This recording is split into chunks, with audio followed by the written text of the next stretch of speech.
Hey Keith, so on the news right now you can see people protesting against statues and then tearing down some type of statues, but they also want to do the Jesus Christ one.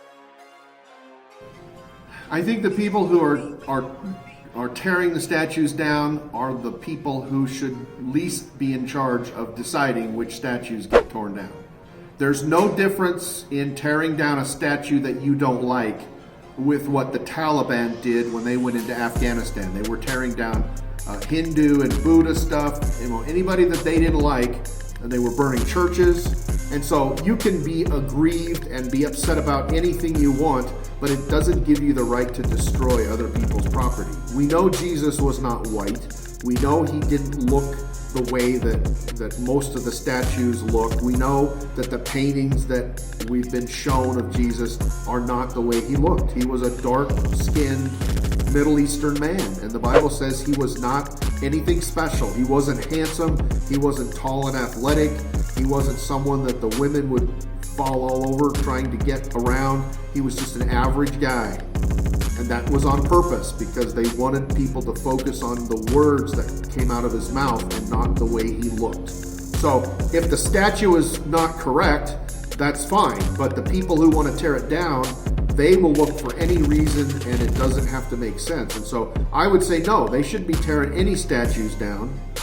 And people who actually read and understand history know you need to have statues of bad people.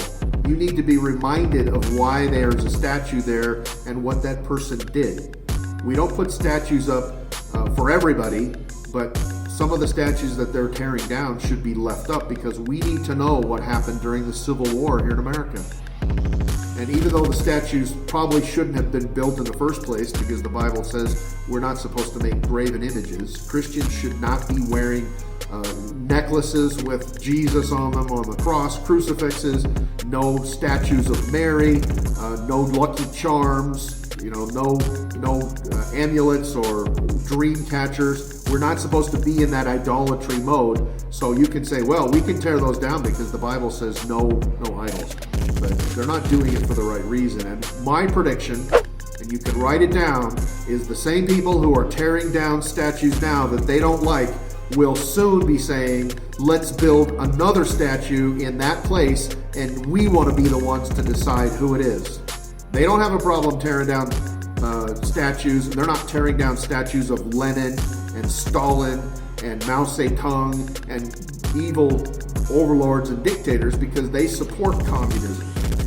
But that's the type of statues they're going to want to rebuild. They're going to say, we took down this Civil War person that we don't even know who it was, even though they were involved in getting rid of slavery, and we want to put our hero, who is a mean and nasty person, but he happens to be a communist. And I can guarantee you, with Castro dying this week, they're going to be wanting to put statues up of the Cuban dictator Castro in Florida and all kinds of places to honor his accomplishments, even though he's a very wicked, nasty person who has kept the island of Cuba in bondage the entire 50 years he's lived there.